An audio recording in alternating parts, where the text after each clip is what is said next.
तारीख होती 11 जुलै 2006। 5 मिनिटात पश्चिम रेल्वेच्या 7 वेगवेगळ्या स्थानकांवर बॉम्बस्फोट झाले आणि संपूर्ण मुंबई हादरली। 209 निष्पाप मुंबईकरांनी प्राण गमावले तर 700हून अधिक जखमी झाले। मात्र 19 वर्ष 10 दिवस एवढा कालावधी उलटल्यानंतर हे बॉम्बस्फोट कुणी घडवले, मुंबईचे नेमके गुन्हेगार कोण, हा प्रश्न मात्र अनुत्तरितच राहिला। कारण 2006 मधल्या मुंबईतल्या साखळी स्फोटाप्रकरणी सत्र न्यायालयानं दोषी ठरवलेल्या 11 जणांना मुंबई उच्च न्यायालयानं निर्दोष ठरवलं। न्यायमूर्ती अनिल किलोर आणि न्यायमूर्ती एस चांडक यांनी हा निर्णय दिला। दरम्यान मकोका विशेष न्यायालयानं 12 जणांना दोषी ठरवलं होतं। त्यातल्या 5 जणांना फाशी आणि 7 जणांना जन्मठेप ठोठावली होती। एकाचा कोठडीतच मृत्यू झाला।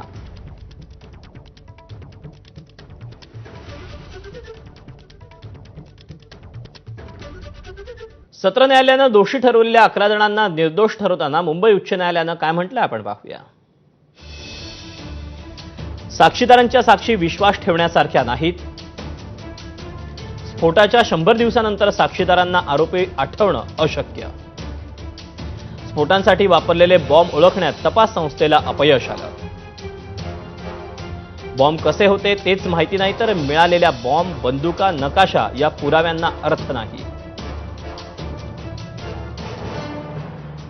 असं महत्त्वाचं निरीक्षण हायकोर्टानं नोंदवलं। उच्च न्यायालयाच्या निर्णयाविरोधात सर्वोच्च न्यायालयात दाद मागणार असल्याची माहिती मुख्यमंत्री देवेंद्र फडणवीस यांनी दिली।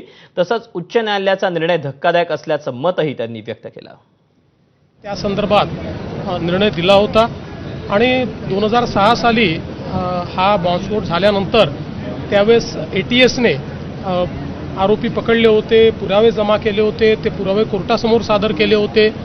त्यामुळे अशा प्रकारचा निर्णय येणं हे निश्चितच धक्कादायक आहे। मी अजून काही पूर्ण निर्णय वाचलेला नाही, पण मी तात्काळ आपल्या जे काही वकील आहेत त्यांच्याशी चर्चा केली आणि त्यांना मी सांगितलेलं आहे की आपण सुप्रीम कोर्टमध्ये याला चॅलेंज केलं पाहिजे आणि आमचा प्रयत्न आहे की लवकरात लवकर सर्वोच्च न्यायालयामध्ये जाऊन या निर्णयाला आम्ही चॅलेंज करू।